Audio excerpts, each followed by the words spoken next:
কিংবা বাইরে মশার প্রচুর উপদ্রব, সেই মশা আমরা কিভাবে খুব সহজে ঘরোয়া টোটকাতে ছড়িয়ে ফেলবো, তাড়িয়ে দেব, সেটাই আপনাদের সামনে শেয়ার করব। তো নমস্কার বন্ধুরা, কিরণ ফ্যামিলি কুকিংয়ে আজকের আবারও আপনাদের সামনে নতুন একটা ভিডিও নিয়ে চলে এসেছি। এখন কিন্তু গরমের শুরুতেই প্রচুর পরিমাণে মশার উপদ্রব বাড়ির ভেতরে কিংবা বাইরে। সেই মশাগুলো আমরা খুব সহজে কিন্তু কোনো রকম খরচ ছাড়াই কিন্তু বাড়িতে খুব সহজে হাতের কাছে থাকা কিছু উপকরণ দিয়ে আজকের আমরা তাড়িয়ে ফেলতে পারবো। সেই ঘরোয়া টোটকা আজকের আপনাদের সামনে শেয়ার করব। তো এই জিনিসগুলো তৈরি করতে হলে আমাদের বাজার থেকে নামি দামি জিনিস নিয়ে আসতে হবে না, প্রত্যেকের বাড়িতে কিন্তু এই জিনিসগুলো কম বেশি থাকে। তো চলুন পুরো ভিডিওর সঙ্গে থাকুন, আশা করব আজকের ভিডিওটা আপনাদের কাছে ভালো লাগবে। তো এখানে প্রথমেই নিয়ে নিয়েছি এখানে ভ্যাসলিন, আর ভ্যাসলিন কিন্তু প্রত্যেকের বাড়িতে কম বেশি থাকে। আর এখানে নিয়ে নিয়েছি একটা মোমবাতি। তো মোমবাতিটা আমি পুরোটা ব্যবহার করব না, আর যারা এই সিজনটাতে প্রত্যেক দিন এই জিনিসটা আপনারা ব্যবহার করতে চান তারা কিন্তু একটু বেশি করেও তৈরি করে নিতে পারবেন, সেটাও আপনাদের বলে দেব। আর এটাকে অনেকটা পরিমাণ তৈরি করে কিভাবে সংরক্ষণ করে আপনারা সারা মাসের জন্য গুছিয়ে রাখবেন সেটাও আপনাদেরকে বলে দেব। তো প্রথমেই এই মোমবাতিটাকে এইভাবে আমি গ্রেট করে নেব।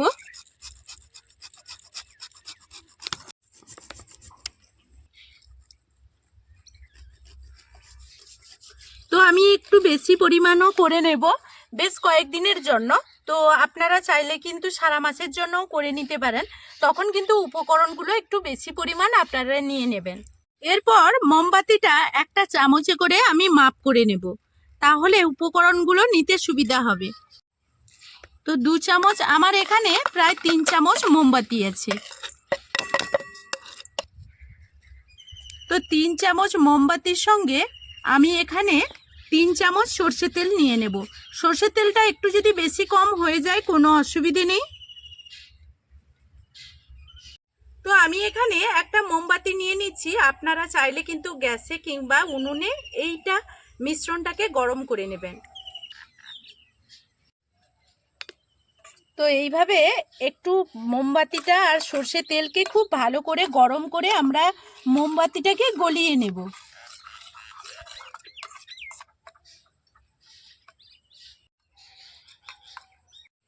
তো এইভাবে খুব ভালো করে আমি সর্ষে তেল আর মোমবাতিটাকে গরম করে নিয়েছি। মোমটাকে খুব ভালো করেই এখানে গলিয়ে নিয়েছি, দেখতে পাচ্ছেন। এখানে এখন আমার এটা খুব ভালো করে গরম করে নিয়েছি। এখানে আমি এখন কিছু উপকরণ মিক্সড করব। আমি এখানে এখন নিয়ে নিচ্ছি বেশ কিছুটা ভ্যাসলিন। তো ভ্যাসলিনটা আমি নিয়ে নিচ্ছি এখানে চা চামচের 4 ভাগের 1 ভাগ নিয়ে নিচ্ছি। তো এখন আমি এটা নিয়ে খুব ভালো করে এখানে মিক্সড করে নেব। আর এখানে একটা উপকরণ নেব। তো বন্ধুরা, এটা কিন্তু এই যে ভ্যাসলিন আর মোমবাতি, এটা কিন্তু সবার বাড়িতে থাকে। এর মধ্যে আমি আরও একটা উপকরণ এখন মেশাবো, একটা নয় দুটো মেশাবো। তো দুটোই উপকরণ সবার বাড়িতে আছে, আর সেটা আমি একটু দেখিয়ে দিচ্ছি।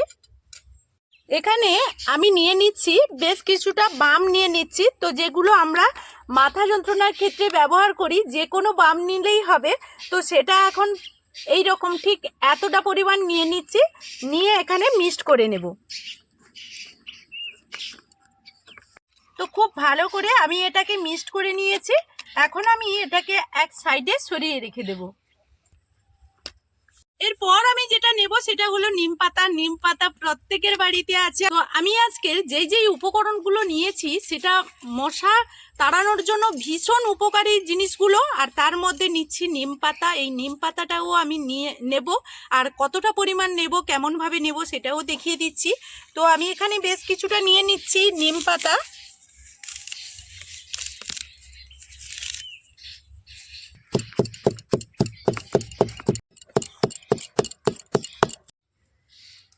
তো আমি এখানে প্রায় 2 চামচ মতো নিম পাতার রসটা নিয়ে নিচ্ছি বের করে। তো এই মিশ্রণটা এখন কিন্তু একেবারে শক্ত হয়ে গেছে। আর তো এইভাবে শক্ত হয়ে যাবে মিশ্রণগুলো মিক্সড করতে করতে। তো শক্ত হয়ে যাওয়ার পর আবারও মোমবাতি কিংবা গ্যাস জ্বালিয়ে এইভাবে আপনারা গলিয়ে নেবেন।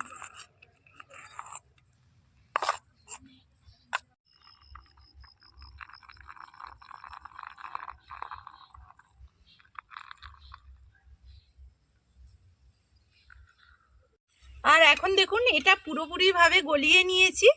এখন মোমবাতিটা বন্ধ করে দেব। এখন আমি এই রকম সলতে তৈরি করে নেব।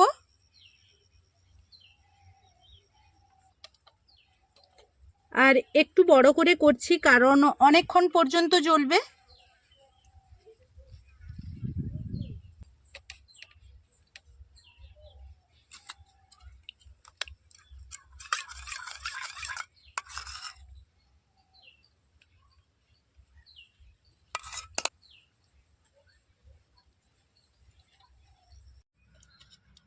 তো এইটা এখন গরম অবস্থাতে পরে পরে এটা শক্ত হয়ে যাবে। আর এটা যখন আমরা এইভাবে প্রদীপটাকে জ্বালিয়ে রাখবো তখন কিন্তু মশা যে আমাদের বাড়ির ভেতরে যাওয়া তো দূরের কথা, যারা থাকবে তারাও বেরিয়ে আসবে ছুটে। তো এইভাবে এই পদ্ধতিতে ঘরোয়া টোটকাটা আপনারা বানিয়ে নেবেন খুব সহজে আর অল্প সময়ের মধ্যে বাড়িতেই কিন্তু আপনারা বানিয়ে নিতে পারবেন। আর আপনাদেরকে এই প্রদীপটা জ্বালিয়ে আমি দেখাবো। আর এটা অনেকক্ষণ পর্যন্ত জ্বালানো থাকবে। আর এটা এইভাবে যখনই আপনারা বাড়িতে স্টোর করবেন তখন কিন্তু এটা শক্ত হয়ে যাবে। আপনারা একটু গরম করে এটাকে এইভাবে প্রদীপে দিয়ে প্রত্যেক দিন প্রদীপ জ্বালাতে পারেন। তো চলুন এখন প্রদীপটা আমরা জ্বালিয়ে নেব। আর একটা কাজ করবেন আপনারা, যখন আপনাদের হাতের কাছে যদি এই কর্পূর থাকে, দেখুন আমরা যে সন্ধে দেই প্রদীপ জ্বালি, সেই কর্পূরগুলো আপনারা কিন্তু এইভাবে দিয়ে দেবেন, তাহলে আরও ভালো কাজ হবে, কাজ পাবেন আপনারা।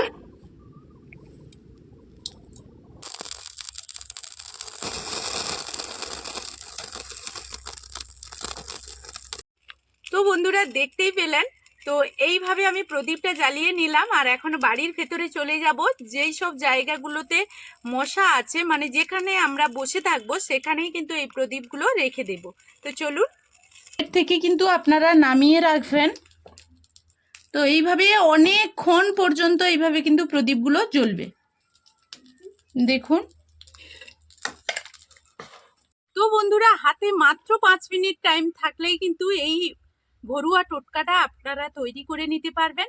তো আজকে সেইভাবে আপনাদেরকে যেভাবে দেখালাম আপনারা বাড়িতে একবার হলেও ট্রাই করবেন। আর আপনাদের যদি এই গরমকালের মরশুমে এই মশা সিজনে, মশা কিন্তু এই সময় প্রচুর, আর এই সময় যখন আমাদের মাঠে চাষবাস হয়ে যাবে আরও প্রচুর পরিমাণে মশা কিন্তু আমাদের বাড়িতে চলে আসবে, সেইগুলোকে তাড়ানোর জন্য এই ঘরোয়া টোটকাটা আপনারা তো বাড়িতে ট্রাই করবেন। আর ট্রাই করলে যদি আপনাদের কাজে আসে সুন্দর একটা কমেন্টের মাধ্যমে আমাকে উৎসাহ দেবেন। আর এই ধরনের ভিডিওগুলো যদি আপনাদের ভালো লাগে সেটাও আপনারা কমেন্টের মাধ্যমে জানাবেন। তো চলুন আজকের মতো এই ভিডিও থেকে বিদায় নেব, ফিরে আসবো আবারও নতুন ভিডিও নিয়ে। ততক্ষণ আপনারা ভালো থাকুন, সুস্থ থাকুন, এখনকার মতো টাটা।